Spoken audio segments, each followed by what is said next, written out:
Hello, dreamers. Welcome to No Dream Deferred's One Woman, One Show, an ode to Breonna. Tonight's performance is being brought to you due to the generous sponsorship of Citizen She. Y'all, we really miss live performance, and I mean really, really bad, but we are so glad you're joining us virtually. This is usually the part of the show where we remind folks to turn off their phones, show them to the nearest exit, and to check out concessions at intermission, but y'all at home.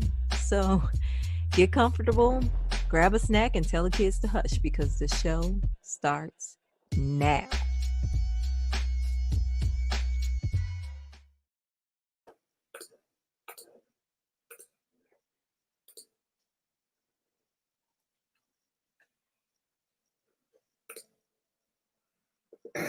No Dream Deferred NOLA started off as a conversation between India Mack and myself.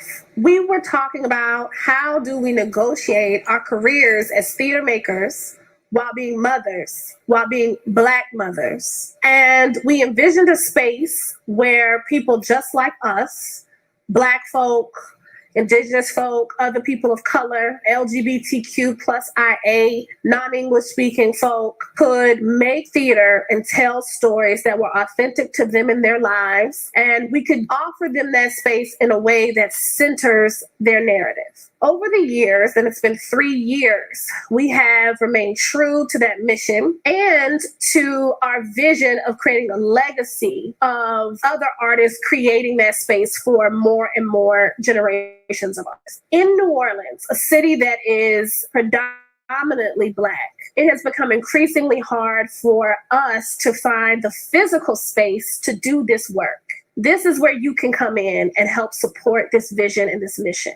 We are seeking a space to call our own. Real equity starts when members of historically marginalized communities have ownership over ideas, resources, and yes, spaces. So we're asking everyone to dig deep, to find it within themselves, to connect with whatever part of our mission and vision resonates with you, and to help No Dream Deferred continue our work in our very own space.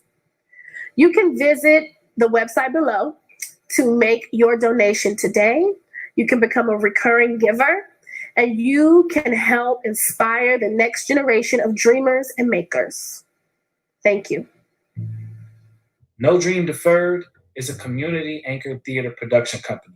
We prioritize culturally relevant theater and the work of historically marginalized playwrights for our New Orleans audience. We recognize the systemic nature of cultural marginalization in the arts, and therefore, we fight. We fight to create, and to create as often as we please. So that our stories are told and our dreams are never deferred. No Dream Deferred strives to be an artistic home for theater makers of color in New Orleans. A place where our stories are authentically realized and wonderfully experienced.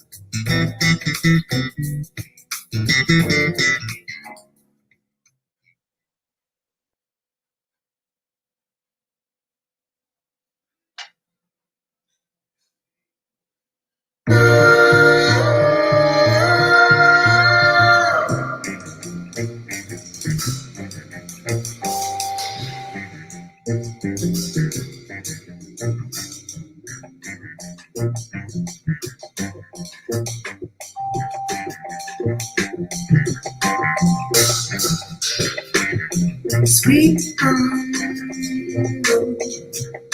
we're halfway. Would you let me repeat? Black woman steps up to mic. Black woman has a poem. She has a poem gestating deep inside her belly, can feel the painful pulse of contraction, her mouth fully dilated, but she's afraid to push. She's afraid to push the poem from her lips for fear that the crowd will call her baby ugly, say its cries are unworthy of being heard, or even worse, they will try to kill it. Because Black woman has become accustomed to having her babies slaughtered. Black woman has become accustomed to the same kind of death herself. Black woman feels like she should change her name from mother to martyr. Black woman is even afraid to call herself Black woman too many times in this here poem because she has been taught that she is too insignificant to be acknowledged. Black woman steps up to Mike. But before she can speak a word, she already hears the crowd's thoughts. They all be like, shut up, bitch.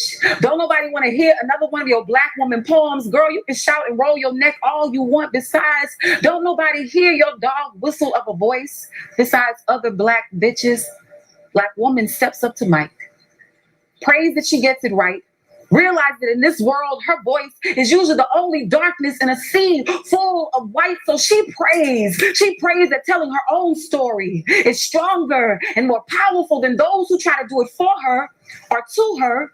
Because see, everybody wants a piece of Black woman, but Black woman can't even speak her own peace. Black woman tries to seek peace between the mic and the crowd, in what feels like light years of space, and light travels faster than sound. So Black woman realizes that they will see her before they ever truly hear her. Black woman steps up to Mike, cognizant of how she appears in front of a jury of an audience that probably don't see her as their peers. So she don't want to come off too woman, too Black. Black woman is taught that she don't hurt, that she don't feel a thing, that her melanin and estrogen cancel out the human in her DNA. Black woman is taught that her sorrow is a false alarm that goes off way too often, while white and male privilege gets the siren. It struggles all over the world stage. Black woman steps up to Mike, feels the urge to push, doesn't want to tear, doesn't want them to interpret weakness from her tears. She doesn't want to be called a crybaby. So she gently rocks her poem into the back of her throat and she whispers to it, shh, don't cry, baby. And I just want to tell her to yell, well, like you want nothing more than to break the shell and have your baby be born. You shout out to them about how you survived it all. I'm talking about the rape, the racism, the ravaging of your body for the sake of beauty. You tuck your chin into your chest and you push, girl. You push like you deserve to be heard. You push like you deserve to be here. You push like you have a savior to deliver to this world. Black woman, when you step up to this world's mic, you better open your mouth and speak.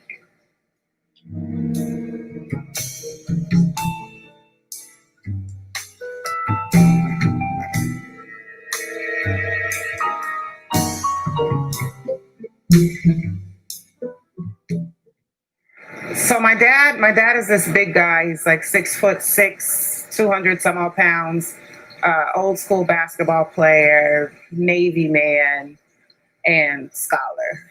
Like probably one of the smartest people I've ever met in my entire life. And I remember I used to, not when I was like a baby or anything, like middle school, going into high school, when I would visit with him, I would look through his books. I would read his Quran. I would, look at the poetry books, sometimes try to find little notes that he wrote to himself. And he had this one book, and it was called The Prophet by Khalil Gibran. And I love the book. I'm not a poet. I'm not even sure I really understand poetry, but I could read that book as if it was the Bible, like it was the Bible, because it's kind of written like a Bible, and Bibles are kind of dope to me. So I took it from my dad. I didn't ask, I just took it, and he knows I had it. He's known I had it. And he recently told me he knew I had it. Today, I wanted to read one of my favorite parts from that book, because it's one of those things that changes as you change, it grows as you grow. And when I first read it, it was like, oh, you're the cute Black girl in an all-white town. Your hair is different, your body's different, everything about you is different, but you're still dope.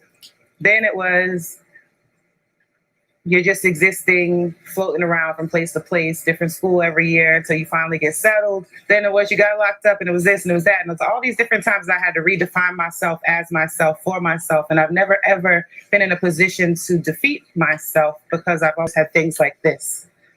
So, and a poet said, "Speak to us of beauty." And he answered, "Where shall you seek beauty, and how shall you find her, unless she herself be your way and your guide?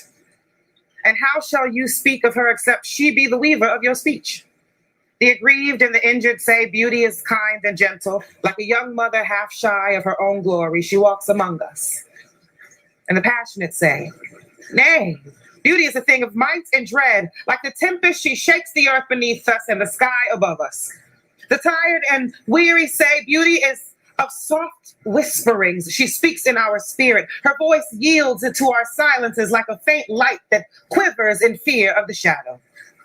But the restless say, we have heard her shouting among the mountains, and with her cries came the sound of hooves and the beating of wings and the roaring of lions. At night, the watchmen of the city say, beauty shall rise with the dawn from the east. And at noontime, the toilers and the wayfarers say, we have seen her leaning over the earth from the windows of the sunset. In the winter, say the snowbound, she shall come with the spring leaping upon the hills. And in the summer heat, the reapers say, we have seen her dancing with the autumn leaves, and we saw a drift of snow in her hair. All these things have you said of beauty. Yet in truth, you spoke not of her, but of needs unsatisfied. And beauty is not a need, but an ecstasy. It is not a mouth thirsting, nor an empty hand stretched forth, but rather a heart inflamed and a soul enchanted. It is not the image you would see, nor the song you would hear, but rather an image you see though you close your eyes, and a song you hear though you shut your ears. It is not the stalk within the furrowed bark, nor a wing attached to a claw, but rather a garden forever in bloom and a flock of angels forever in flight. People of Orphalese. Beauty is life when life unveils her holy face. But you are life and you are the veil. Beauty is eternity gazing at itself in a mirror, but you are eternity and you are the mirror.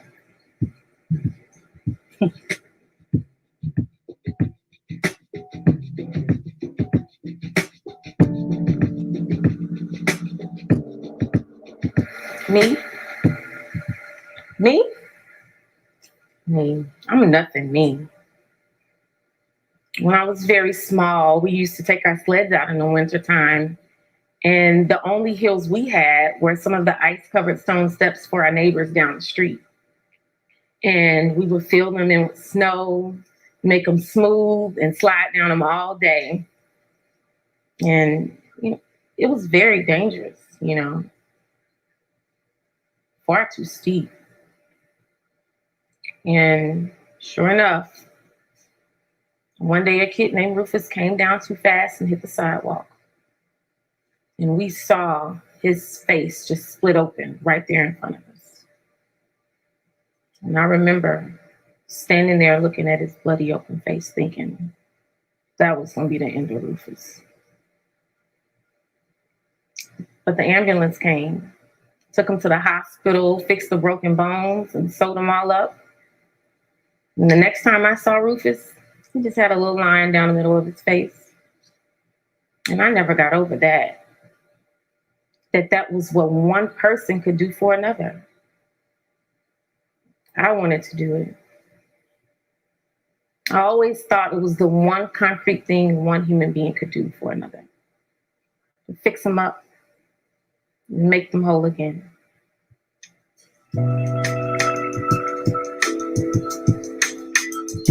I ask for rainfall, I welcome cleansing, wait for the shadow to cross my face. I am me because I am my mother's daughter.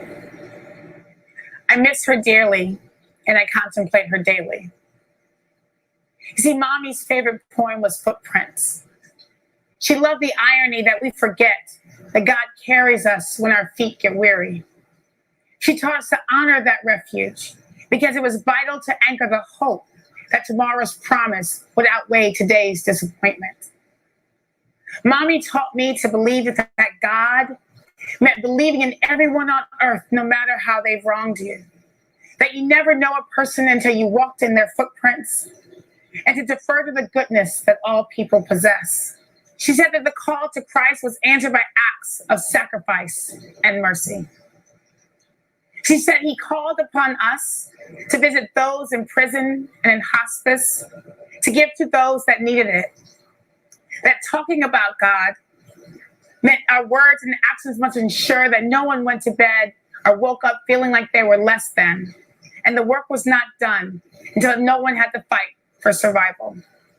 She said that faith was special and personal, and however any culture expressed it, it was to be understood and treasured. That we celebrate respectfully together, we enter as we are invited, and we appreciate as it is. My life's journey has taught me that both love and hate are visceral emotions. Evoking each manifest both physical and psychological effects that take over rational ideology and behavior. You see, hate is easily accessible and justified. It is not hard to find a community of support, rationalization, self-fulfilled comfort, and rewarding our own ignorance, our own non-forgiveness, our own self-loathing. It takes no work. It just exists and produced and fed and supported as we bask in its detrimental consequences. Hate is a lazy man's emotion. Love takes work. It's hard, straining, and for it to truly exist, it means setting aside one's own personal comfort for edification of another without expectation of return. It's not easy, but the result, the end game, the communal benefit that is produced lives in a utopia, crafted with bricks, concocted with a mixture of strength, beauty, and massive internal gratification. It is the emotion that once triggered, the path that is forged is immersed in such richness, there's no need for refortification, no need for repair, because the perfect work has been done. I am surrounded by a community that chooses the latter. In the midst of global pain, destruction, and hate, I live in an oasis that produces beautiful fruit that goes out of the earth saturated in this beautiful work. I survive because my community, my friends, my cohort, my tribe, chooses love above all. My footing is strong and steady. In my sadness, I have been told to sit right here, kneel right there. Stop right here, hush, little baby. Don't say a word right there. Pray right here. Wait right here. Hold on. Hold my hand. Hold on. Never let go. Just keep swimming. Just keep swimming. I'll be right back. I'll be right here. As a community, we love together. We band together. We uplift together. We cry together. We hope together. We mourn together. We grieve together. We scream together. We laugh together. We smile together. We wait together. We wait together.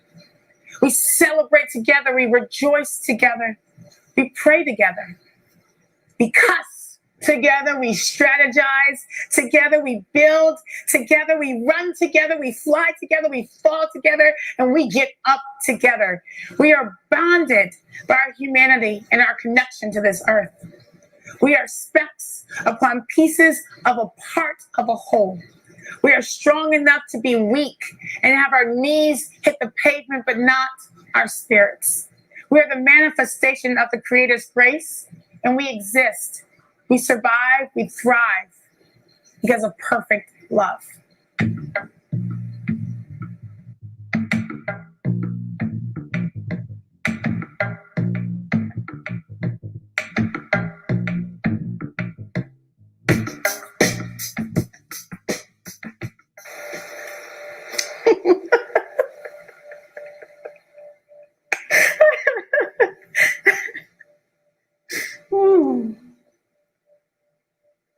Somebody almost walked away with all of my stuff and didn't care enough to leave a note to say I was late to my own solo conversation, or 2 sizes too small for my own tacky skirt.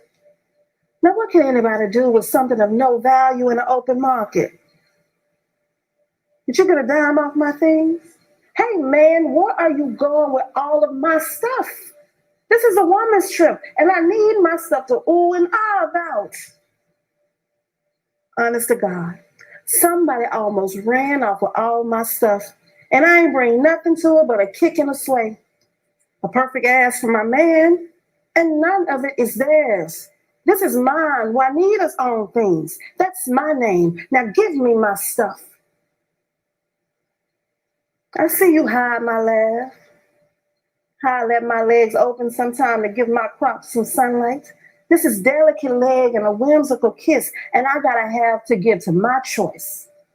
So you can't have me unless I give me away.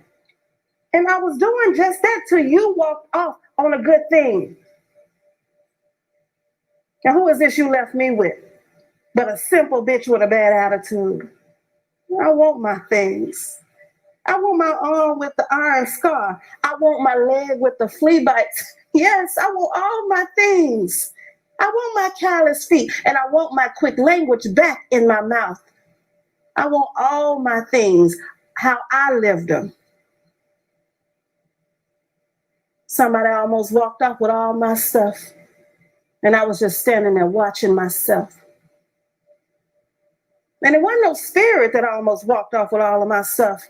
It was a man whose ego walked around like Rodin's shadow. A man too fast for my innocence. A lover I made too much room for, almost ran off with all of my stuff. And the one who running with it don't even know he got it. I'm shouting, that's mine! And he don't even know he got it. My stuff. The anonymous ripped off treasure of the year. Did I tell you somebody almost got away with me? Me. In a plastic bag under his arms. Me, Juanita Sims. Somebody almost got away with all of my stuff.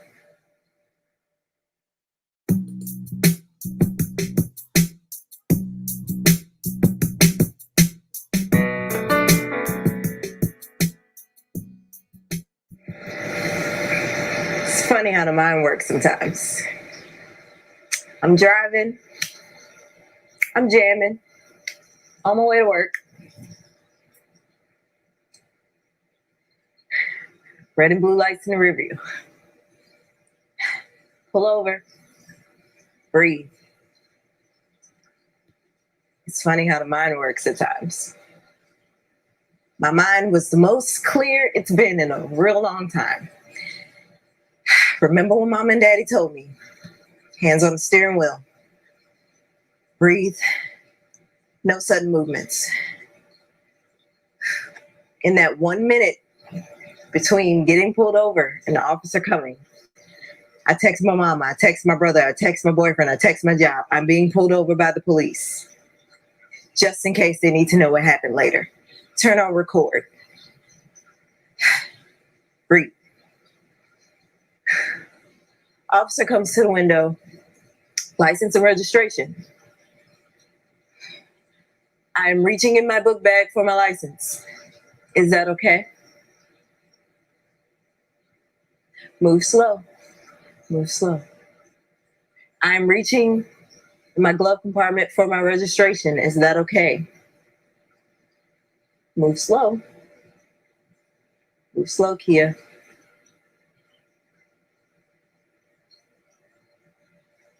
Hands on the steering wheel.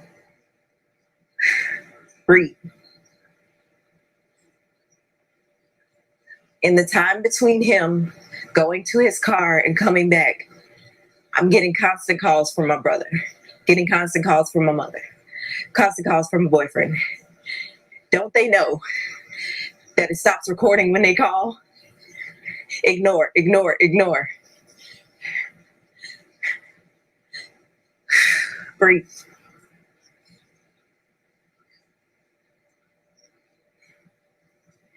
I'm recording. My name is Kia Moffett. I am being pulled over by the police. If I don't make it, I did not commit suicide. I did not do anything wrong. I don't know what I'm being pulled over for.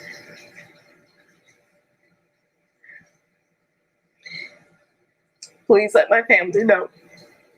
I love them. Tell my niece I'll be with her forever.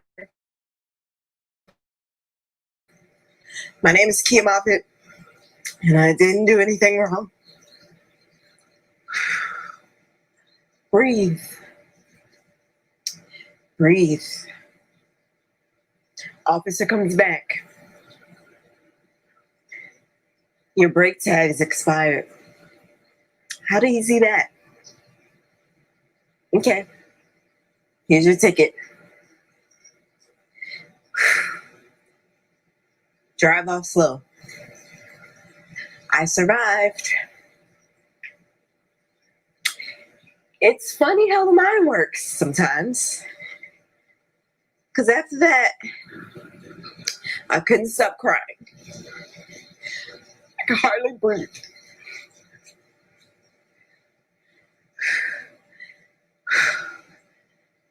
But I can't stay here. I have to get to work. Smile. Convince myself that I'm happy. I walk into the school to my 18 white kids to teach them Photoshop. They're laughing. They're having a good time. They've even written on the board, "Free Miss Kia." It's a joke. Were you speeding? No, I wasn't speeding. Well, why did they pull you over? Well, the ticket was for a brake tag. Are you okay? It's over. Why are you still, look sad? Oh, because I could have died. I said it just like that, with a smile. They stopped. But why? You're a good person. You didn't do anything wrong. Well, why? Oh, because I'm Black. A lot of Black people didn't do anything wrong, and they still didn't make it home. In that moment, I had to remember what Mom and Daddy taught me, because there's certain protocols for me when I get pulled over that maybe you don't have to go by. They didn't really get it. They had heard about it on the news, but those people must have been bad people. You're not a bad person. Why were you worried? Sandra wasn't a bad person. Breonna wasn't a bad person. They didn't make it home. I kept going through the day. I taught the Photoshop. No more tears. This is actually the first time I'm talking about it, because it's funny how the mind works. Because in my life, that was just a thing that we're taught since childhood, how to handle. Hands on the wheel.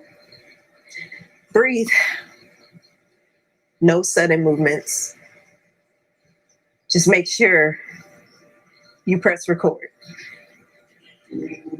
Silent trees bear strange fruit, blood on the leaves and let that love roll. Black body swinging in the southern breeze. But you don't want to go. You don't want to. You told me so. Hero, just this morning we woke up at the same time, in the same breath, like we often do. You breathe it out and I breathe it in. And we woke up. No work to do that early, so it wasn't the plow calling. No rooster. And not no sun. Just us two. Everything else was quiet and asleep. I got to tell you my mind before the others meddle with me and twist me up, you said. Because you knew. You knew that that's what they do. Planting their own seeds into you, using you worse than Boss Master does. I'm not going, you said.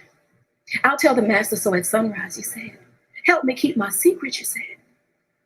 You lean close to me. My ear to your lips, in the dark it was, whispering into my ear, putting your words into my head. I'm not going to the war, you said. And I was feared for you. Crossing Boss Master is a horrible thing. But also, it was sweet. It was sweet that you was not going to raise a hand against your own cause. That you was not going to help out Master. That you was going to stand up. That you would stay home.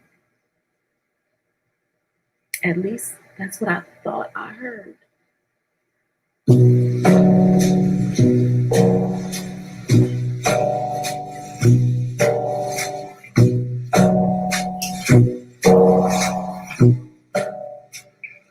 When I was 9 years old,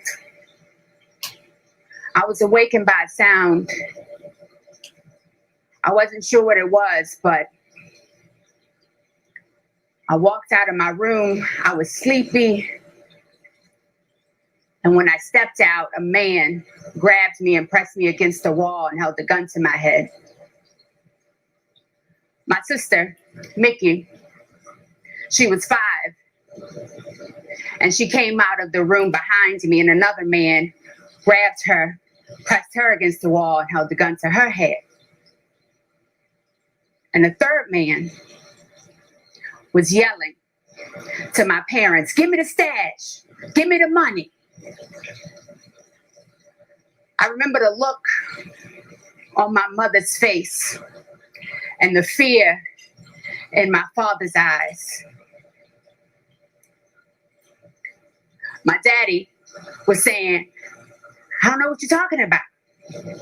And my mama was screaming, just let my babies go. That time seemed like forever. And I remember my mama threw her purse and I went to grab it, and the man that was holding me pressed me harder against the wall and held the gun tighter to my head. And after a while of them screaming and my daddy screaming, he finally threw them a black briefcase. It was one of those briefcases from, remember the cameras in the 80s that you used to carry? They came in a big case. One of the men caught that case and told us to stay inside. And the man holding my sister held a gun to her head and walked out. We waited, heard 3 shots in the air, and then the car sped away. It was the longest few seconds of my life. My parents walked outside to see my sister standing in her own pee. And then I remember running to the phone, calling 911 and telling them we'd been robbed and our address. And the police came and they started to ask my parents, "What you got in your house?" Ask my dad questions about Why did they come in here? And I remember my mama asking them, why were they asking about what was in the house and not about the men who came? You see, those cops came and they looked at us and they saw our black faces and our black family. And they didn't care that we had just gotten robbed in our homes and our safe spaces, and that me and my sister had been held at gunpoint. They asked my parents, well, what did you do to cause this? Nobody came over to me and my sister and asked us if we were okay.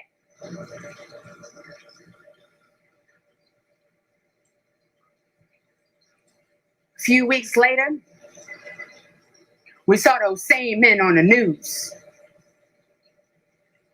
They robbed a white woman, and the police just caught him.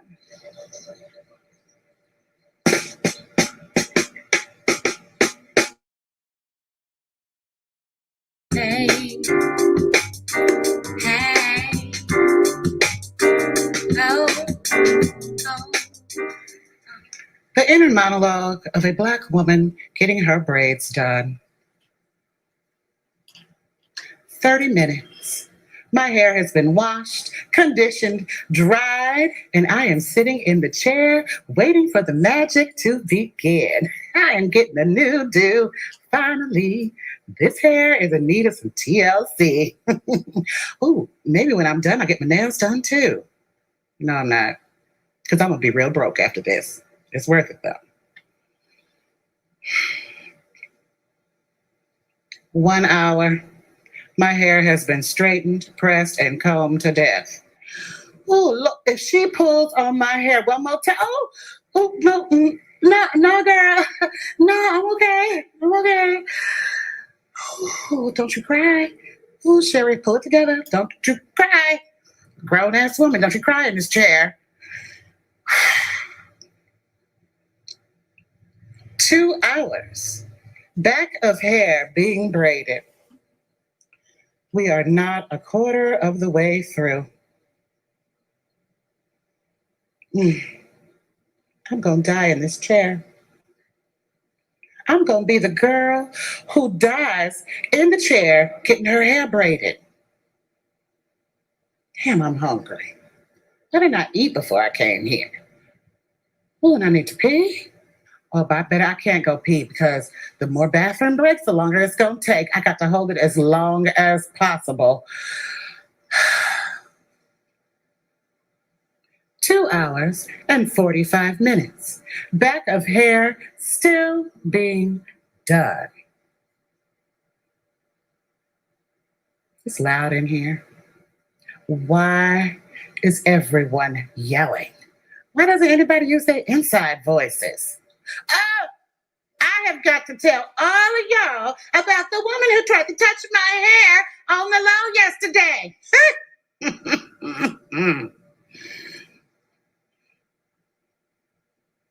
4 hours. Why hasn't anybody invented a machine that gets braids done in an hour? No, seriously, why?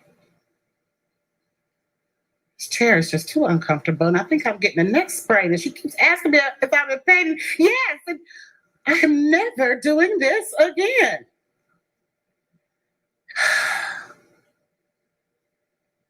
5 hours. Front of hair being braided. Honestly, I just want to go home. Forget this shit. Tired. Maybe I can come back and she can finish it tomorrow. I need to sleep and eat. I still have to pee. I really do need to pee. I don't even think I can hold it any longer. Oh, it feels good to stand up. 6 hours. Front of hair still being braided. One of these days, I just want to shave all my hair off. Just bzzz. Oh, no, girl. No. Don't take those down. No. Don't unbraid it. No, it's fine. Just leave it. Leave it like it is. Damn. Seriously, I'm going to shave all my hair off. 6 hours, 45 minutes. Done. My eyes have seen the glory of the coming of the Lord. Whew. And how much is she going to charge me for this? An arm and a leg. It's all right. I don't need to eat, pay rent or anything for the rest of the month. Mm-hmm. It's cute though.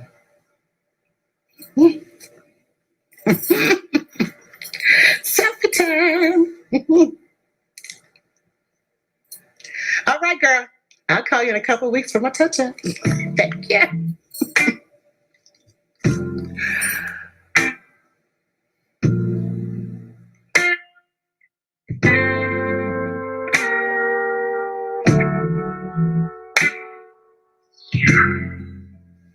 Thank you all for tuning in to this week's episode of The Black Expat with your host, yours truly, India Mack. I invite you to join me in a panel of Black women next week when we discuss the article, The Philanthropist, a modern-day Avenger story. In the article, the writer credits the recent string of police killings to a group of anonymous Black women who refer to themselves as the Philanthropists. The article says that 2 weeks before the officers were slain, there were identical newspaper ads across every urban city newspaper that read, "Looking for women with the dedication of Harriet, the audacity of Ida, the fortitude of Fanny, the vision of Octavia, the independence of Shirley, and the commitment of Asada." Tune in to hear whether or not our panelists believe this is a modern myth or a present parable. I may even share some thoughts of my own. Until next week.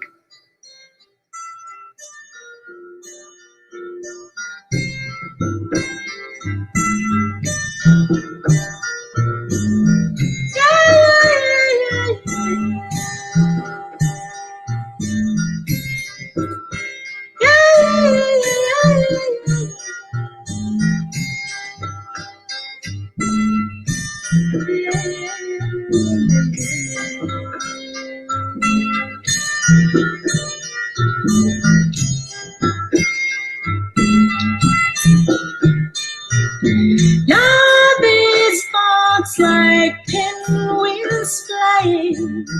Love is soft like tears are crying. Wine and spices interlaced. Love's got to So I'm scrolling through social media when I see a post that says that all Black women have curves, and I say, not always. Hell, sometimes some Black women be built like me, all straight and narrow road to nowhere you deserve to go. Or maybe brick wall, like the one you should talk to about all the things you think a Black woman should have or be, like real. Because this real Black woman paid real money for this here weave, wear her face beat to the gods, or the one that God gave her, you know, her choice, for all the things she don't have a say in. Because sometimes Black women have skin like me, all melanin and dark marks, a true testament to all the ways in which we Black women carry both our beauty and our pain. You know, like one of my best friends did when she had to give up the diseased ovaries that so many Black women have, but all Black women don't still have to have their ovaries or uterus, don't have to bleed in order to prove to you that she is here. And no, a Black woman ain't always gotta have long hair. Some Black women wear halos made of peach fuzz, like my Auntie Lane did, right before breast cancer came and made angel of her. And you know how she returned to the dirt? The same way she came from it. Ashes to ashes, dust to divine. Because what is a Black woman but a beautiful and perfect creation of God? What is a Black woman but love, but something that make the world go around and out of this world at the same time?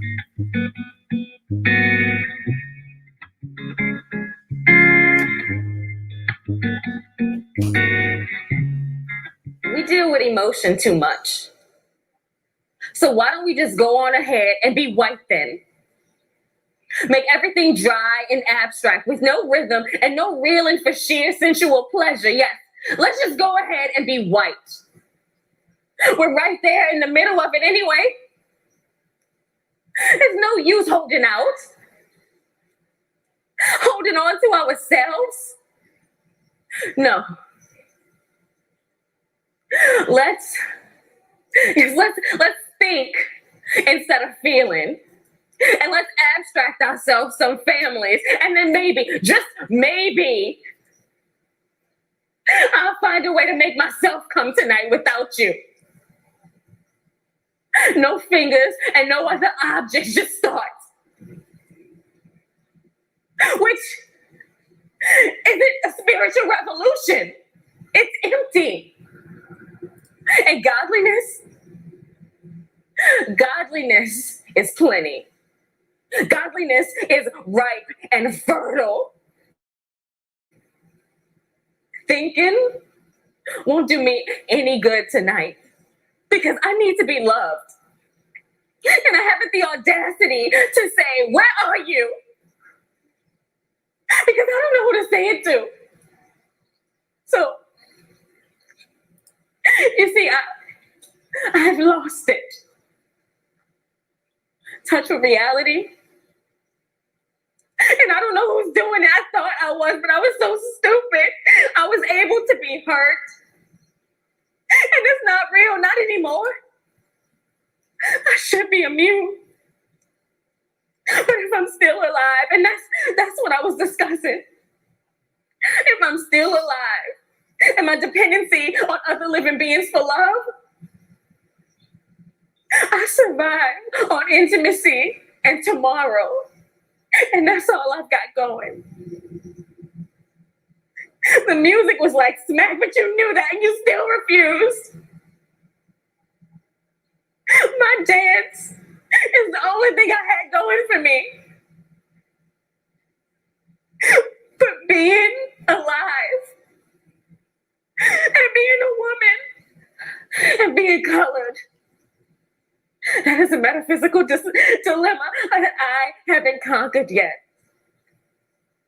So do you see the point? My spirit cannot understand the separation between gender and soul. My love is too delicate to have thrown back in my face.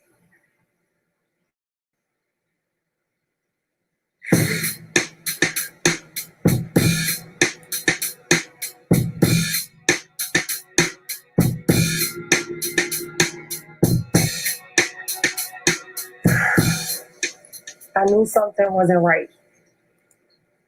I was 35 weeks pregnant and I knew something wasn't right. At every doctor's appointment for the last 4 weeks, I had complained that I just didn't feel right. You know, I knew my body was made to protect this baby and to nourish this baby, but I still felt like it wasn't enough, that something wasn't right. And they would just tell me, it's okay. You know, that's normal for this time in your pregnancy. The baby's getting bigger. You know, you won't feel as much movement. There's not enough space. So not want to burden anybody, I would just hold that inside. My sister, who too was pregnant a little bit further along than me, would spend a portion of her doctor's visits explaining to the doctor that she was concerned and that she too felt like something wasn't right, and she was ignored. When I was greeted by the office assistant at every visit, she would say, "How are you today?" And I would say, "I'm okay. I guess not really, but I'll do." And no one would say anything until the week of my baby shower. It was 2 days before my regular bi-weekly appointment. And I woke up and I was so disoriented that I couldn't remember if I had felt my baby move at all that night in my sleep. So I moved around a little bit in the bed and it felt as if she was floating from side to side. So I jumped up And I called my child's father and I said, I really don't feel right. And he said, well, come over. Let's get something to eat. And you're going to your doctor's appointment today, so you'll know then. Well, he looked at me when I pulled up and he said, oh, you don't look good. And I said, I don't feel good either. My cousin, she was pregnant too, a little bit behind me, and we shared a doctor. So she said, well, I'm going to pick you up and we'll go to the doctor together. At the first glance, she looked at me and she said, you look like death. And I said, I know. Later that day, when I laid on that table and the PA came in to do my sonogram and listen for the baby's heart rate, I told her, I said, something's wrong. I don't feel my baby moving like she should. And she said, oh, girl, you'll be okay. That's normal for this time. The baby's getting bigger. You know, they don't move around as much because they don't have as much space. But I knew. So she listened, and frantically, she could not find a heartbeat. And I already knew that was what wasn't right. So the doctor came running in, and she said, well, what's going on? And I said, my baby, I don't think she's moving anymore. And she said, well, let's take a look. And the only thing she did was she sighed and she went, oh, yeah. And my reply to her was, I know, I'm sorry.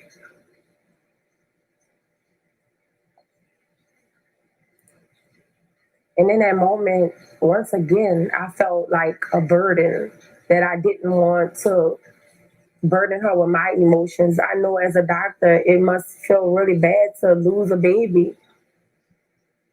I searched for a place to put that feeling, to find the understanding. And the only thing I can remember, the only time I can remember feeling like that was when I was 9 years old and my aunt was brutally murdered. And the pain was so bad, but I knew I couldn't express it. I couldn't cry out and scream, why did this happen to her? Because everybody around me was hurting. My mother was hurting, her brother, her parents. I felt their pain, but I didn't want to burden them with my pain.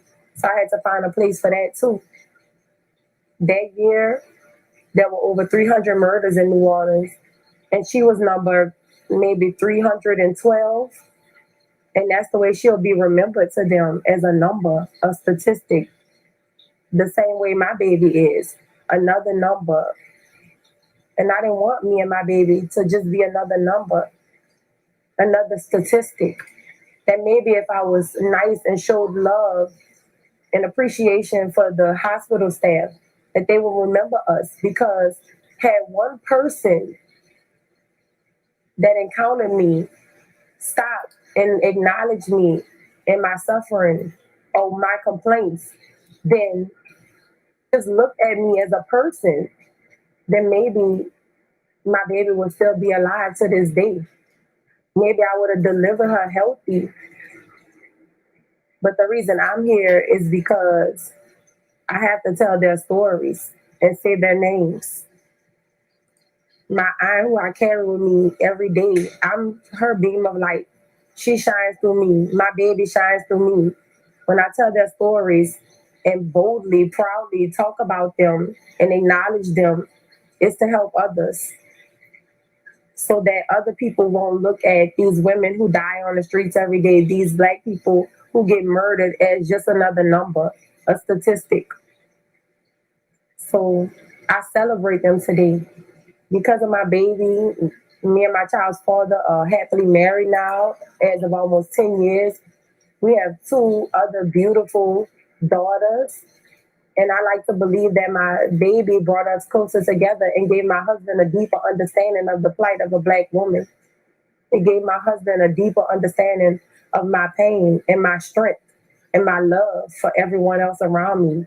That's our assignment. That's our job, to protect everyone else, to serve everyone else at our sacrifice. So In celebration of them today, I say their names. My aunt, my TD, Stacy LeBlanc. My baby, Elise Hannah Grace. I pray that my story and my voice now that I have can help other mothers, and that I will continue to advocate for others and tell my story.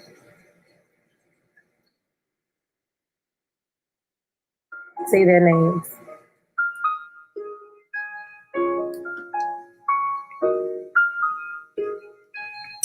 Here comes the sun, little darling. Here comes the sun. I say it's alright. It's alright. I can't focus. I can't fix my mind to stay on topic because there's this flashing red screen replaying the bloodiest images of my people being murdered that's etched in my brain. And I wish I didn't know the truth. I'm scared. I'm scared to check my Instagram notifications out of fear I'll run across another Black woman's name diminished to nothing but a hashtag. So from the moment I wake up to the time my eyes surrender at night, I am running. Running like my life depends on it. Running in the Black woman marathon called life. All of us Black women running beside each other, trying to achieve this never felt state of triumph, a sense of worth and victory that no human can take away from us. You just gotta finish what seems like an impossible race. Yet every turn and water break is yet another setback. So some days I sprint, thinking if I run fast enough, I'll speed up the process. Some days I jog, overwhelmed by the chaos surrounding me. Some days I speed walk to pass by the group of white supremacists plotting my downfall. But most days I just sit, stuck, thinking I'm too tired. I'm too tired of having to explain to others why my life matters too. Too tired of having to amplify my own voice in a room full of people who don't even acknowledge my presence. Too tired of the pressure to compete with my fellow Black women for limited opportunities. Too tired of holding back tears at the ignorance of my blatantly disrespectful peers. Too tired of easing the fury and rage in my blood at the sound of the president's voice. Too tired of suppressing my passion to not be stereotyped as the angry Black woman. Too tired of biting my tongue to be considerate of the white man's feelings. I am tired of being a soldier fighting in this never-ending race war. I am tired of being tired, and I'm tired of running in this damn race. And most days, my self-motivation just isn't enough. My focus is distorted by the Black women beside me dropping like flies at the hands of the law. And I think back to when we were all lined up in the beginning of the race. And I remember their faces, pay tribute to those who we lost.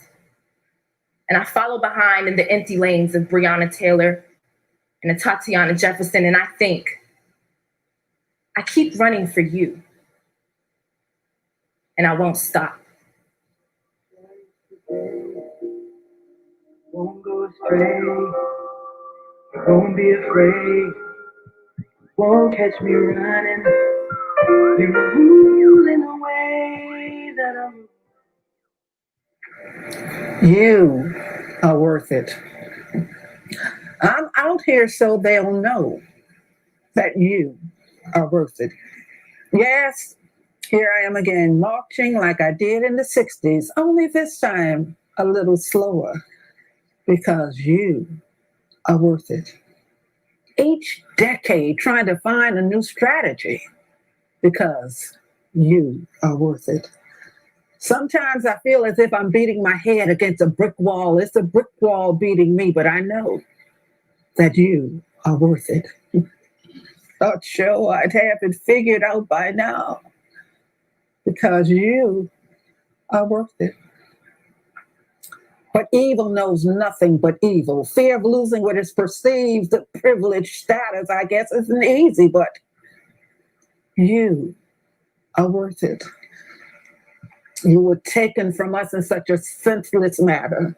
Because of that, I will fight, fight, fight, because you are worth it. But they found a way to manipulate their laws, not even acknowledging that you are worth it. Declaring themselves blameless, trying to cloud the specifics, not realizing that you are worth it. But we'll put in a Herculean effort to prove how much you're worth it. I promise you, my darling, I won't give up. I'll continue to fight this fight to show them just how much you are worth it.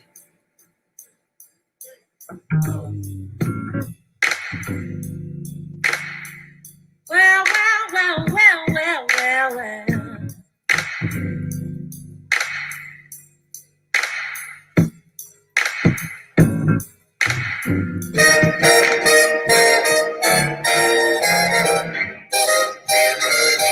C'est si bon de partir n'importe où, bras dessus, bras dessous, en chantant des chansons.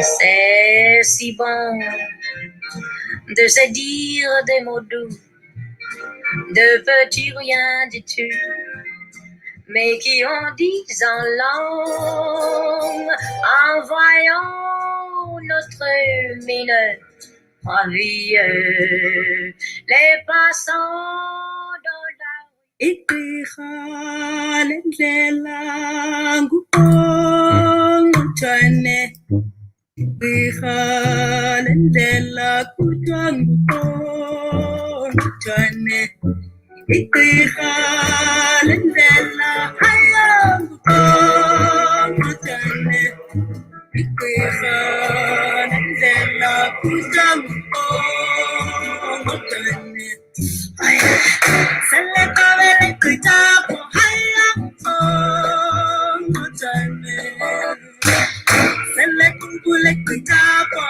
nguqongqothwane selekabele gqithapho haya nguqongqothwane selekunkule gqithapho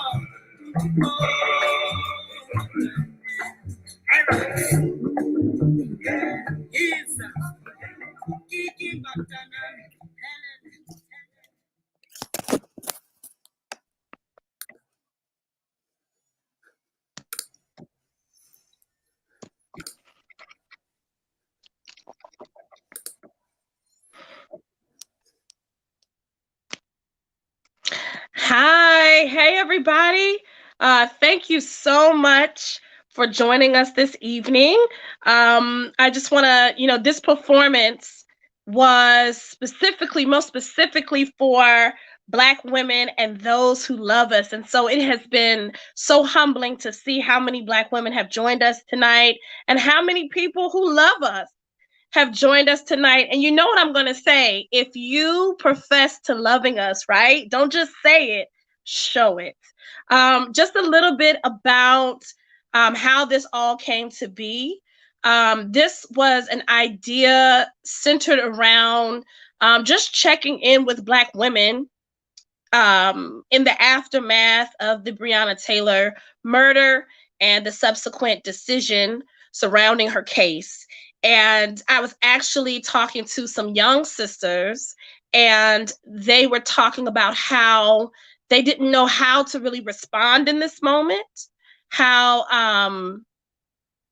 they felt as though they couldn't cry because they would be perceived as soft, and how they couldn't be angry because then they would be stereotyped as angry Black women. And so one sister in particular said that she's resorting to a desensitized state where she becomes a colder version of herself.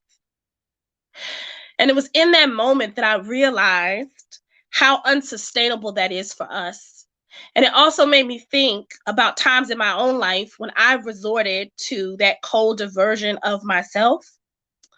And so I started to think about what would a space look like where the full spectrum of our emotional realities could be embraced, respected, and honored. And so that is what we saw tonight.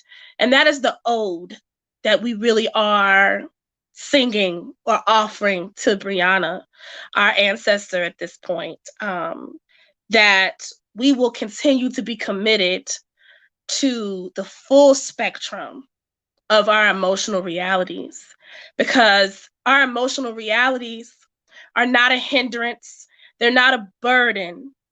When we tap into them as Black women, they're actually our superpower. So with that said, once again, my name is Lauren E. Turner. I'm the producing artistic director for No Dream Deferred. If you enjoyed the program tonight and would like to support our work, become a dreamer, you can check out the information below.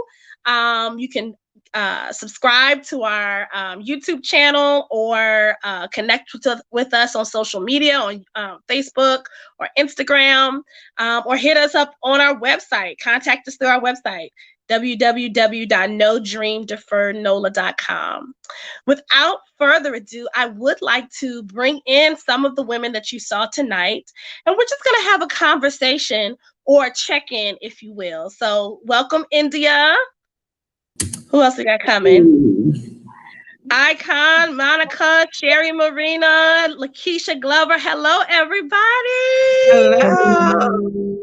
Yes, I think we. And Jamie. Okay, Jamie Berry, stage manager galore, performer extraordinaire, and also now panelist. I love it all. We do the most, right? We all Black women. We do the most. I'm juggling over here. So first of all, I just need a collective breath, because you all took my breath away. You really took my breath away. And so I just want to thank all of y'all for everything that you brought to just not the shoot, but just that you bring every day, your full selves, your authentic selves. And I just want to thank you. I don't know if I'm the only one who needs to take a breath. I'm sure some people in the virtual audience need it as well. So I just want to take this moment to literally check in with y'all. So since, in this moment, over the past 6 months, since this pandemic portal has opened up, how have you been? And that's a question that is not just limited to, health-wise, but also like spiritually, emotionally, career-wise. How have you been? And I'm gonna open that up to whoever wants to speak on that first. Well, I'll start off. I know for myself, it's been a roller coaster. It started off not so well. Being when we were closed in, the quarantine really started, and not knowing how serious the virus was, and just knowing everything was shut down. A play I was set to be in was like, we're not doing it. And it was like, so what am I supposed to do? So I went through some ups and downs, depression, happy. And now I'm kind of like, balanced on just being happy. It's been a blessing. There's a lot of blessings that came out of this. And working wise, I still been able to make do with Zoom, readings and directing things and film with the testing and all. I'm good now. Yeah. Sherry. Hey. Calling people out now, I'm y'all. sitting here thinking, how have I been doing? Lord, that's a loaded question. Well, for full transparency, I'm doing good. I had COVID April 11th, Easter Sunday. I had a little fever, didn't think much about it, and less than a week later, I was in the hospital. So it's been definitely up and down health-wise, but I've got to tell you, like spiritually, emotionally, my community of Black women showed up. That's right.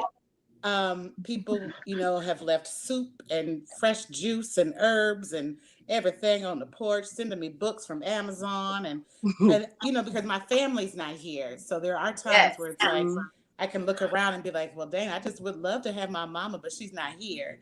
And so my community, my Black sister community's totally stepped up and has taken wonderful care of me. And it's actually been time for me to be quiet and rest. And I don't think I realized how much I work and how I work all the time. I'm a hustler.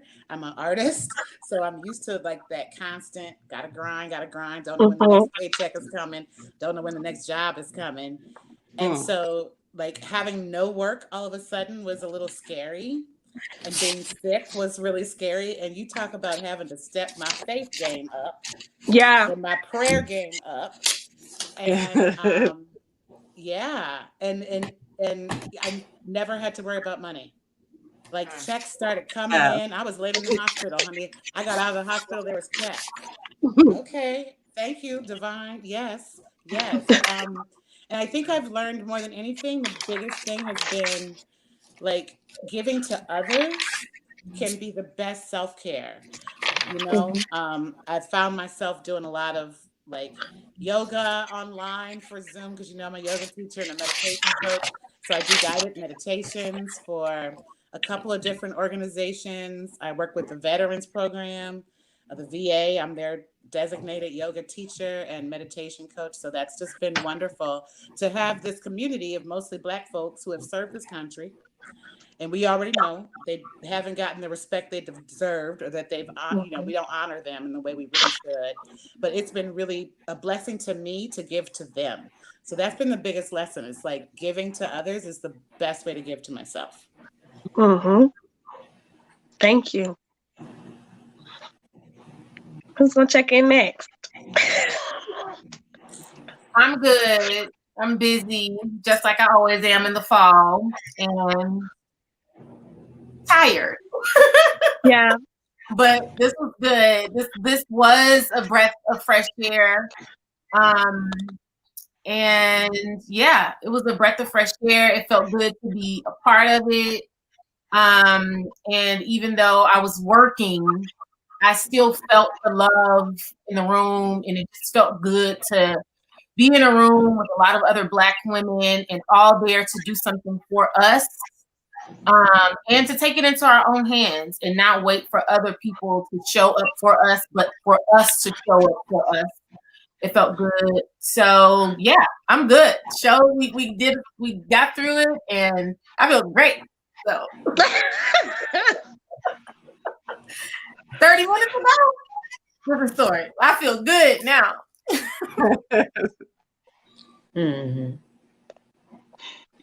I guess I'll check in next. Hi y'all. I am again just so blown away by, first of all, the idea. Thank you, Lauren, Nia, India, Jamie, whoever else, Guion, Kenneth, whoever helped put this together. This was a much needed opportunity just to like not even fellowship and commune with other Black women, but also to like feel some kind of sense of like, I feel what you're going through, even if we don't talk all the time, just to understand that, you know, the range of emotions I felt from Sherry's, you know, everything's good and checks are coming in, to Keisha's, you know, looking at working a different way through Zoom.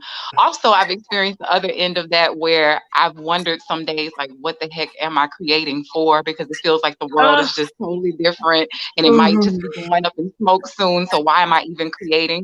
So it's been that wax and wane and up and down of one day I'm feeling super creative and super ready to tackle everything. And then, you know, that other side of that coin. But yeah, it's been good and also reflective. Very, very, man, this has held a mirror to myself on some of my own stuff. Not even that somebody walked away with, but some of the stuff I be giving away for the free. For free. They ain't even gotta take it. Paying other people to take my stuff.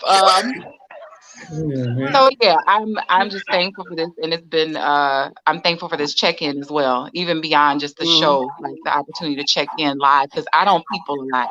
Today was one of those days I ain't people a whole lot, and you need that sometimes. Yeah, she don't people. I love that. I don't people. All right, I'll go ahead and check in. I don't know if y'all can tell, but like I'm in a very emotional state right now. So if I just start crying, you know, it's okay. I'm good. I'm gonna push through it. I think Monica and Lauren might be the only two people that have ever seen me get emotional. So bear with me because it gets real. I take up a lot of space. So, you know, hold on. All right. So Um, this I have been spending a lot of time just remembering, and Now you gonna make me cry. I can't I even know, get right? through the darn I might cry thing. yeah, too. I know. I'm gonna get to Lauren. I know I'm gonna get to Monica, but Just let it out. We here. Let it out. it's been 5 years, and Lauren, Lauren and I, the way that Lauren and I met, it was definitely divine. Like, and I don't think she'll ever know how much she means to me, and what she has done just to have someone in your life that understands what you're going through in all facets. We both Black women. We both are artists. We both are mothers. We both have a deep love for our people. And when she says she want to do something, it's going to get done, and it's going to be beautiful.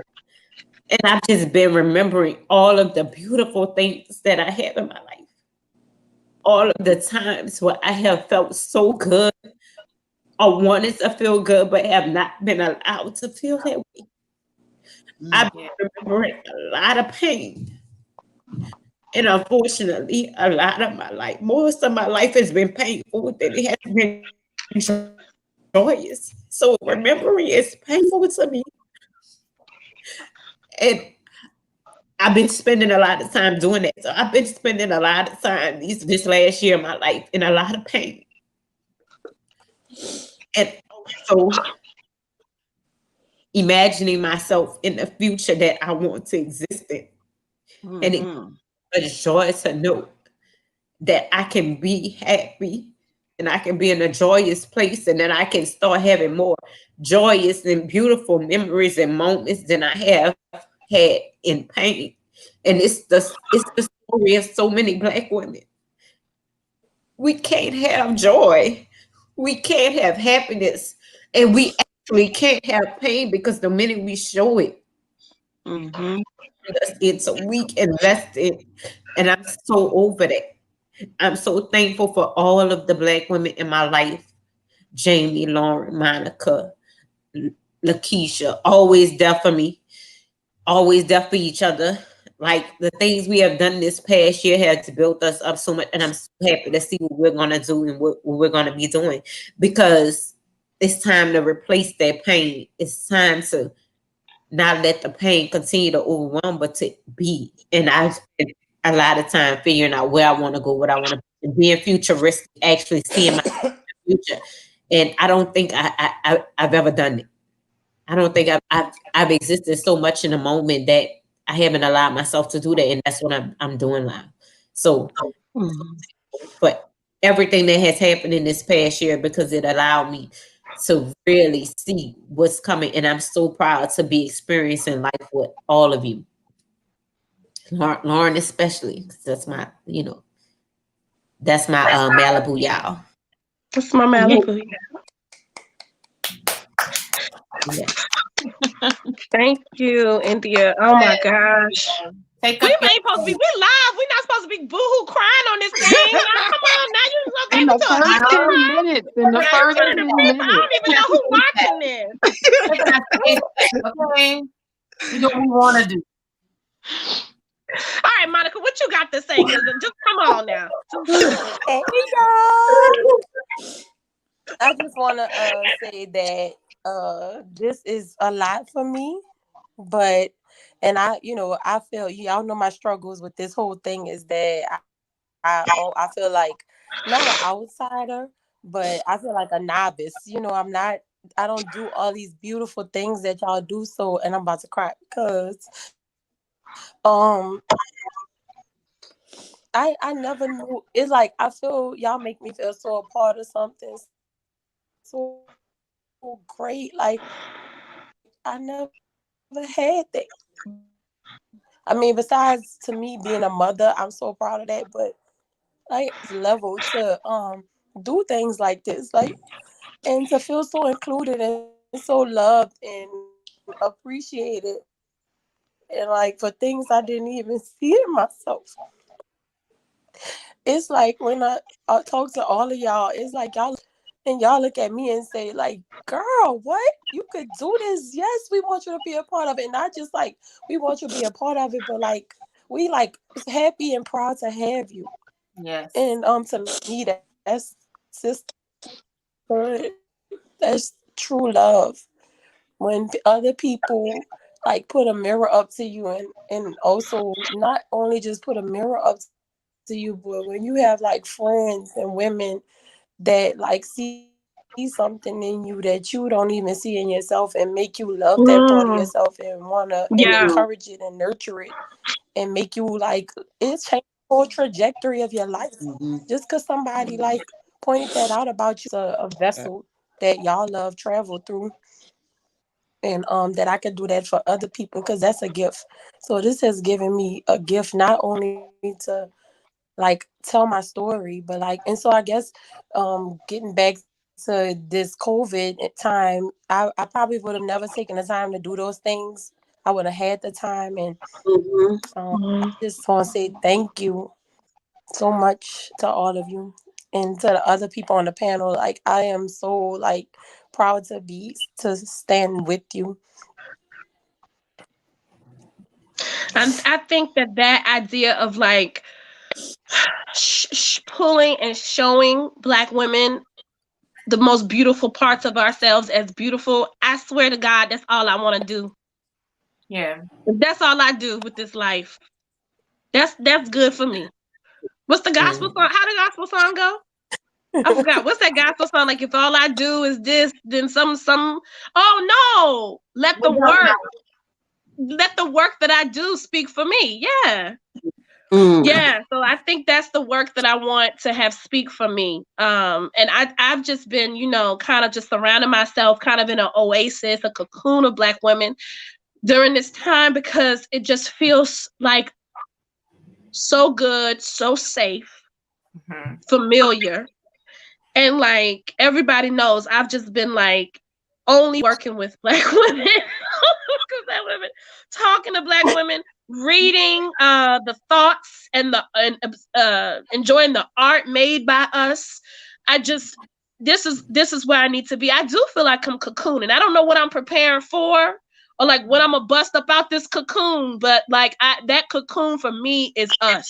You know what I mean?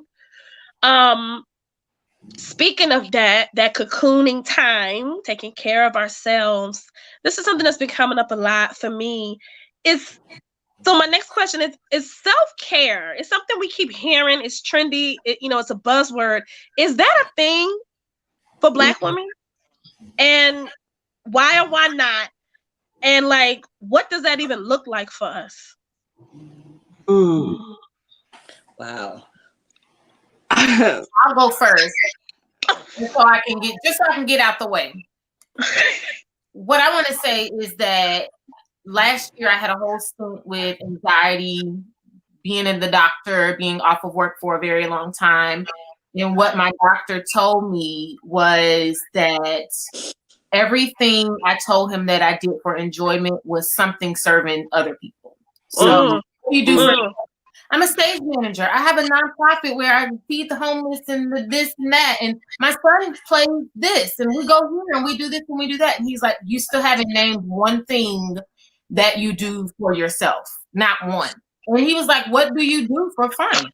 And I was like, I go to the theater for fun. I go to take him to do what he has to do. And he's like, no, you need to have something specifically for yourself that you do for fun. And so I said all that to say, I think that I know for myself and probably a lot of other Black women, our self-care is usually rooted in what we can do or provide for other people instead of actually just taking care of ourselves. I know that a lot of things that I do for myself, even getting my nails done and my hair done, I'll be sitting there like Sherry was in her monologue. After 30 minutes, I'm like, it's time to go.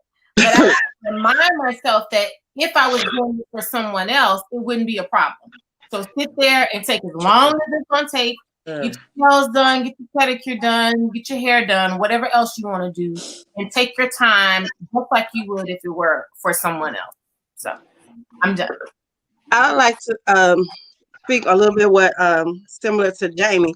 I thought I always knew about self-care because in college I always picked up my Yana Van Zant books, you know. Love it. I always had that self-help weekend each month. But it wasn't until this year that I realized maybe a year or two ago that I realized that what I thought was self-help, I was still always trying to please people. I'm a people pleaser, and I started to say no to a lot of things, and I felt like that was my self-care. Yeah. You lose some people, but you gain a lot, you know, and everything start opening up. And so I'm very much about self-care now. Truly. So yeah, I feel that, Lakeisha. I think that I'm starting to understand that truth is my self-care. Mm-hmm. Like speaking directly to something and not letting it fester, not bending to fit in other people's images of what I should be doing, and saying, I don't want to do that. Yeah. Wait a minute, we making this schedule. It has me working every day. Where's my rest time? I need rest time.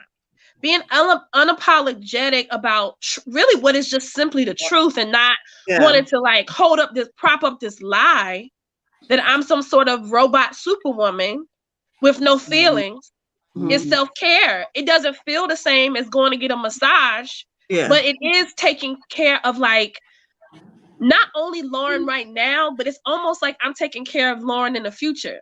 Yeah. Like I love those moments when I get to the future and I'm like, oh, I built in a rest time. Look at me taking care of future me. You know, like, I'm like, go me. I thought about this. And I thought about how, like, I prioritized myself in this moment. But so I definitely feel you on that. Mm-hmm. But do you feel guilty? Sometimes I feel guilty when I do that. Yep.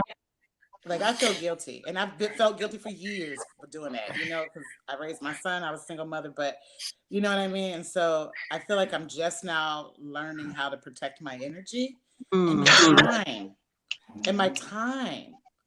Like no, I'm not gonna answer you just because you texted me at 11 o'clock at night. I don't have to answer. I'm going to sleep, and it's okay for me to be like that. Whereas in the past, I've always been accessible. And never protecting my time and my energy. And I do feel guilty though. Sometimes I struggle with that. Mm-hmm.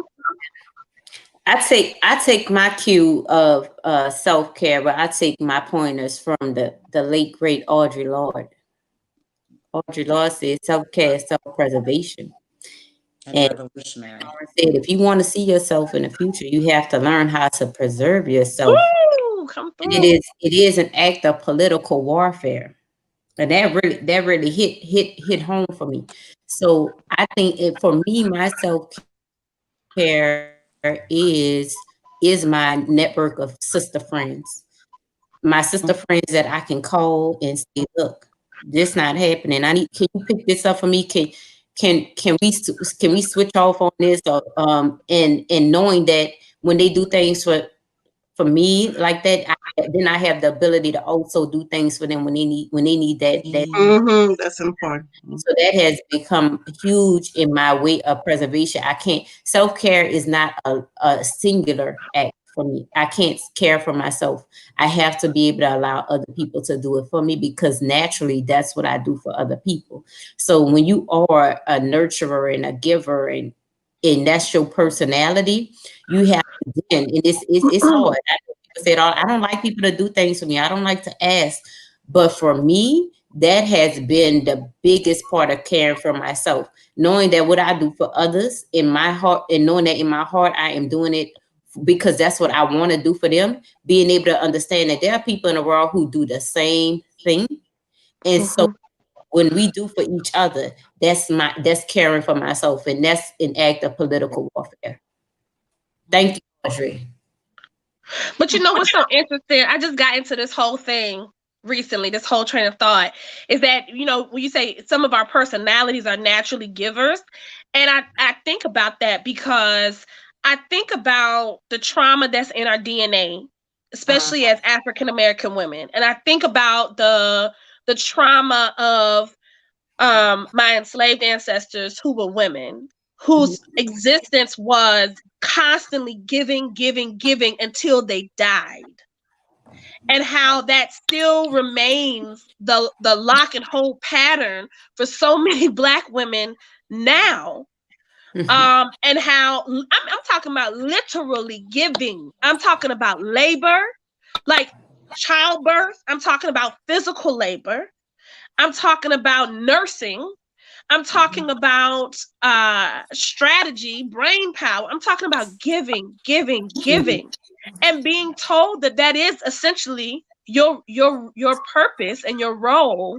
And so I find myself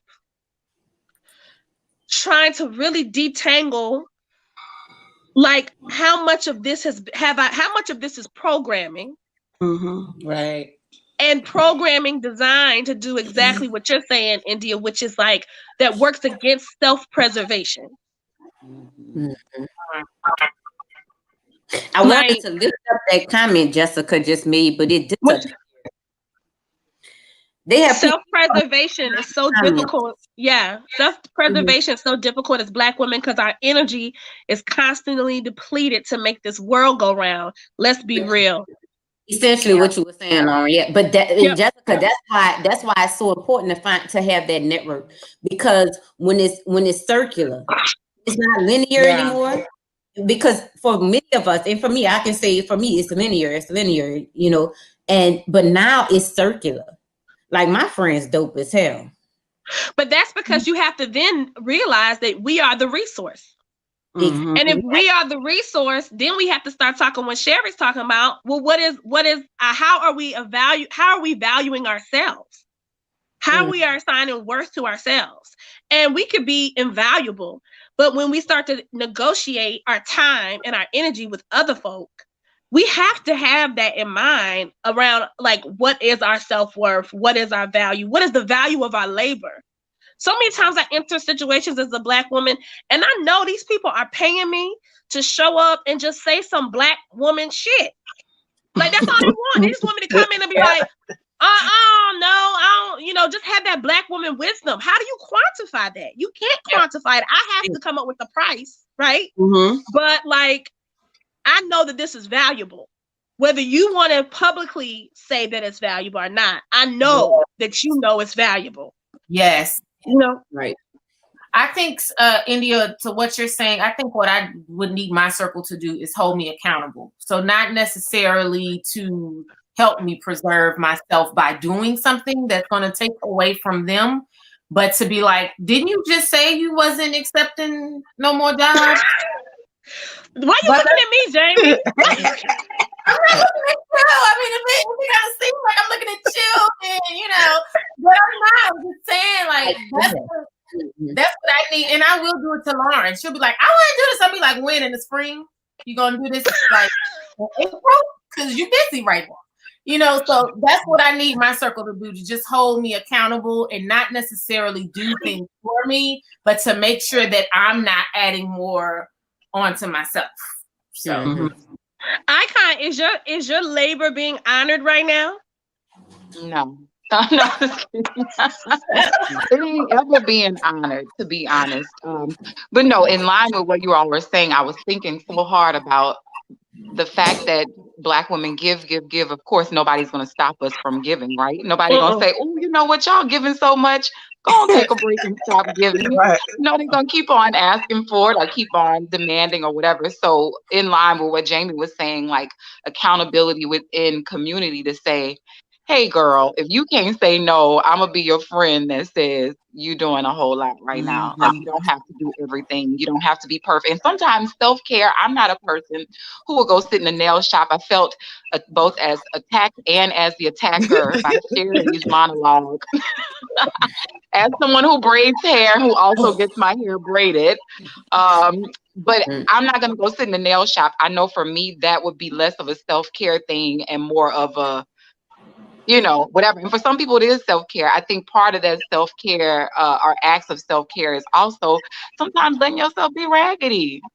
I mean, I'm you Yes. for have to be that. on all I'm the for that time. now. Self-care is sometimes walking around here with no bra on, no bra, edges unlaid, yes, cuticles toed the hell up, and that is okay because I'm preserving my energy to do something Let's else I go. need to do with it.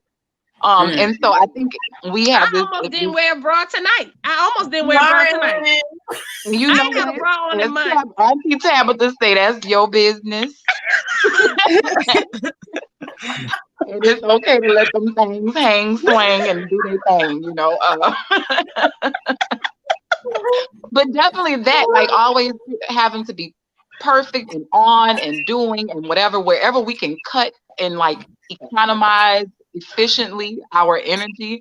I think that's like one of the biggest things we could do for ourselves. Like, where can we trim the fat?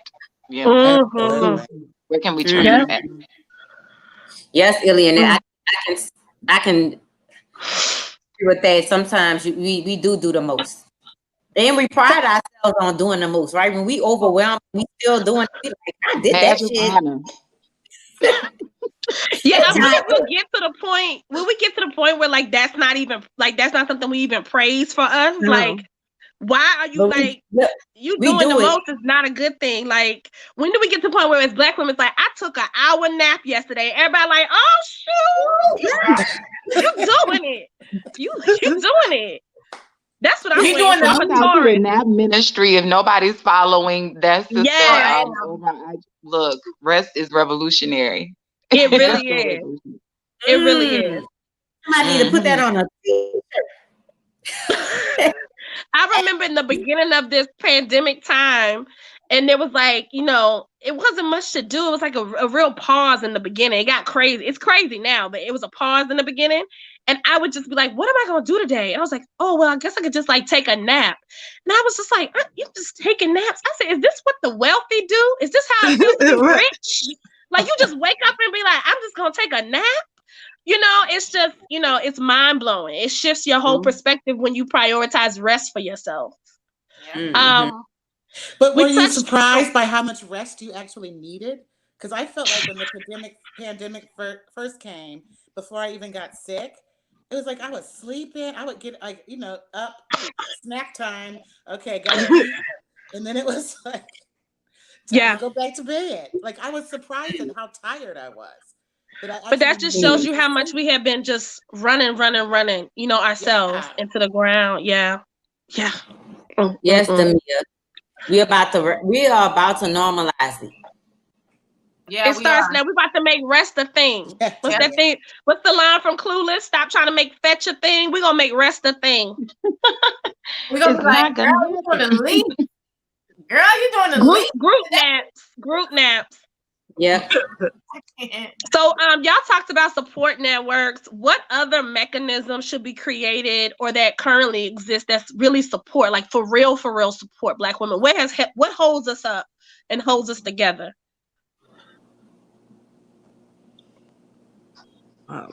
We don't know because I say my friendship. Lakeisha said friendships. Mm-hmm. Okay. Is it odd for me to say our DNA? No. Our ancestral connections. Oh, definitely. Especially the people on it, because it's like it's our DNA. People are like, girl, we not this is science, you know. But I do believe ancestrally, especially for us to connect with our ancestors on a daily basis. Definitely hold us up, and I do think it's something. It's definitely something genetic that we all have. I mean, so many things have been traced back to existing DNA. If you're a person who follows science and believe in what science says, so many things exist in your DNA, and why not the fortitude of Black women? You know, absolutely.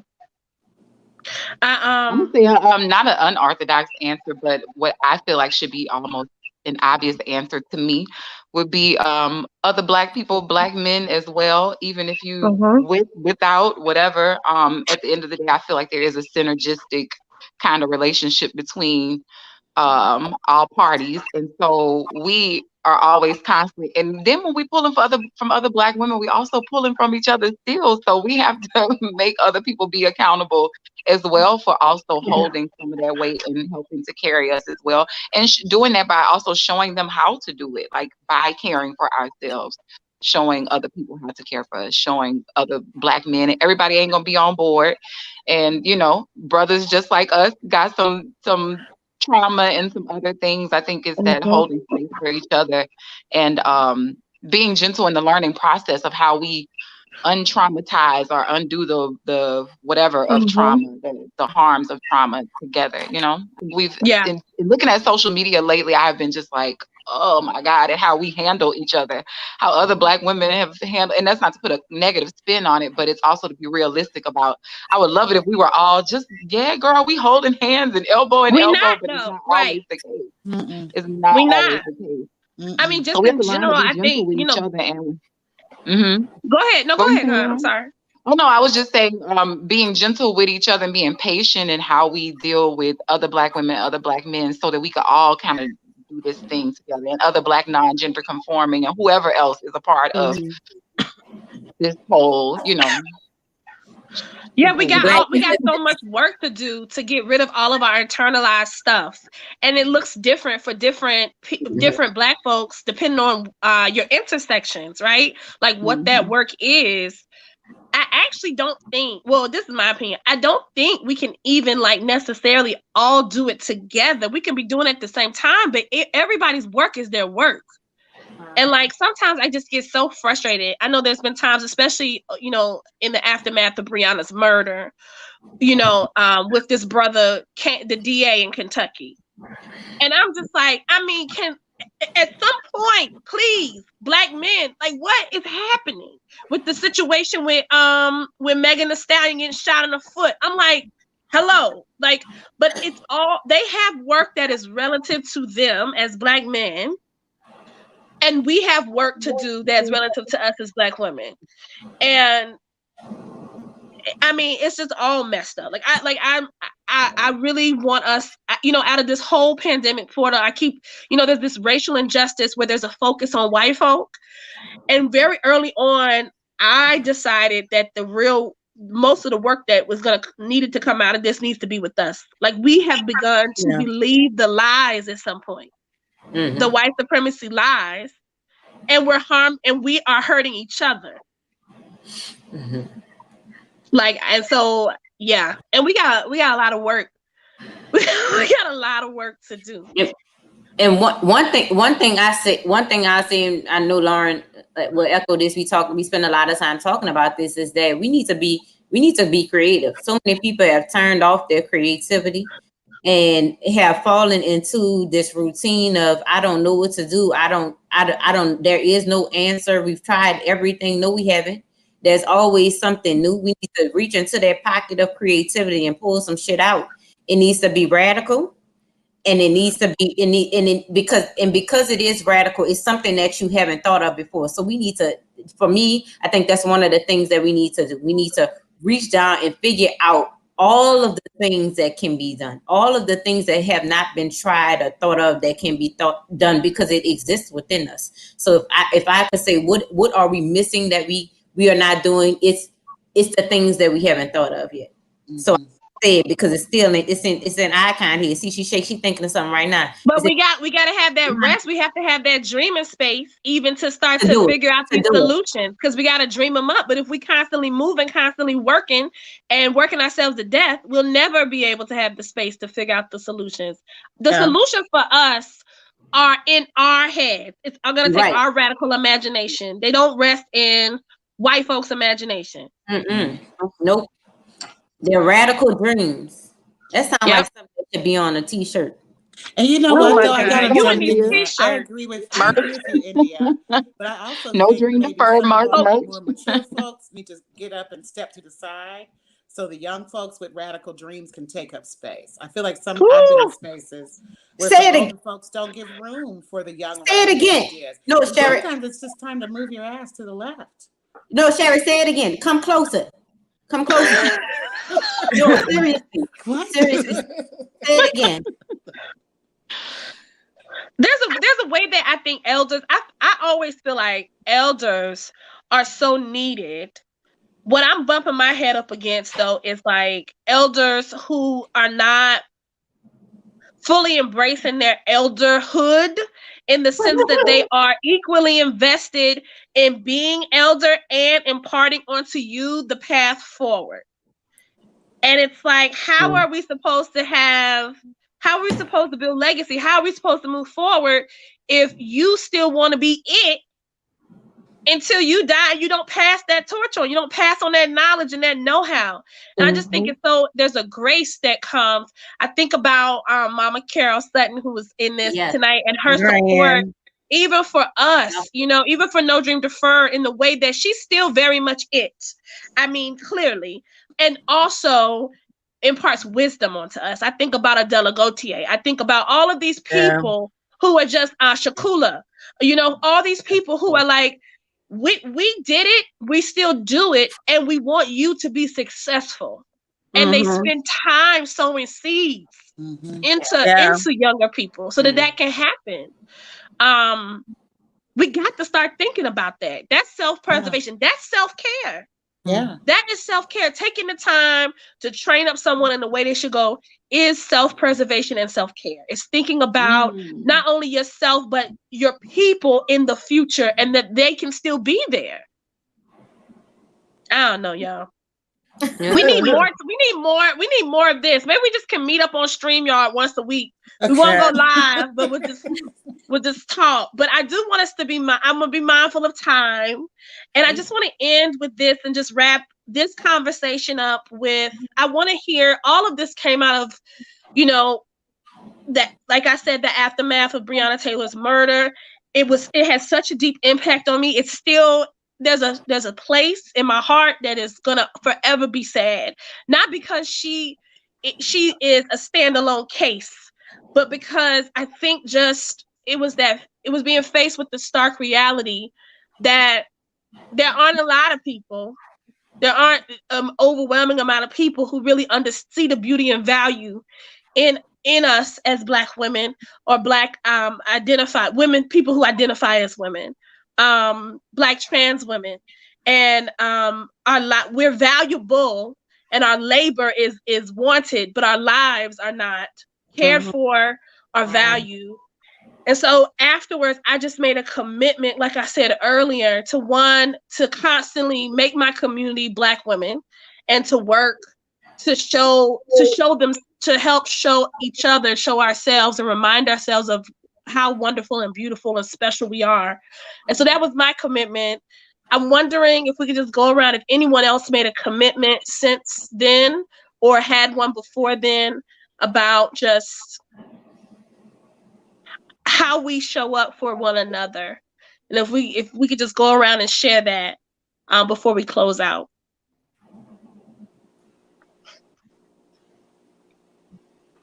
I'm not gonna go first. So y'all.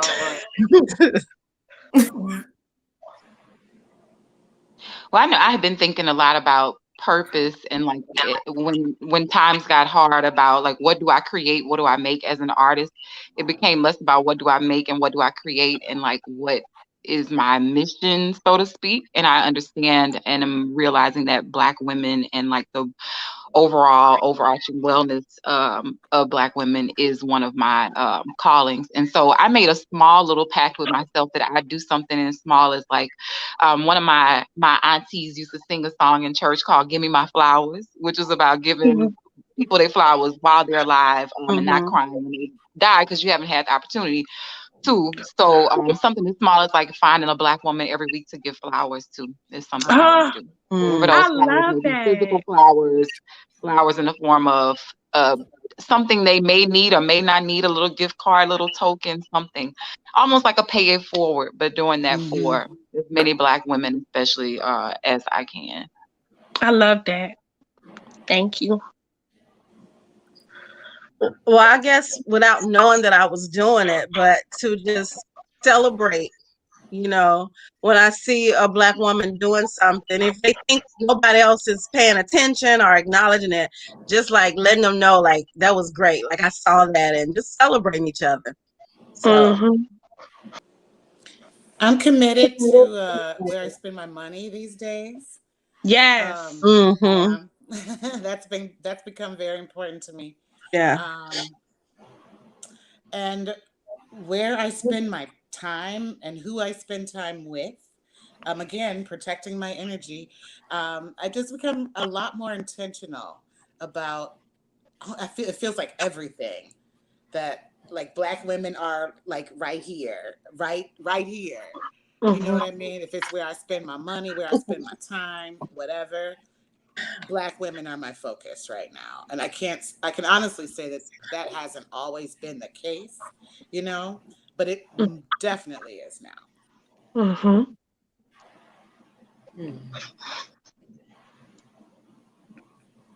My focus, I guess I show up in ways, especially for my network or my group of friends, my sisterhood that are mothers. I have been showing up for them with they're actually gifted with, which is caring for and educating children. And a lot of times as mothers, especially in this during the pandemic, where you are your child's first teacher. I'm a strong believer of that. But now they are also to be their child's only teacher, right? So in that, I have had a lot of friends that have reached out and asked for support in that way, and I've been showing up definitely in that way for them, because when that pandemic hit, and you have 2-3 small children at home and you're working, sometimes you need that friend who knows how to handle that aspect of it. So that's what I've been being the mama sister friend, the extra second mama, the auntie India. Yeah. I'm committed to extending Black women the same grace that I need. So in the areas where we're dealing with people that don't understand when we need to reschedule because we just tired, or don't understand why we might be running behind, or why we might be tripping. I'm trying to extend more grace with the full understanding that we have a lot going on, so that's how I'm committed to doing it. Well, I want to thank all of you. We lost Monica, but I'm so glad that she was able to join and be a part of this conversation.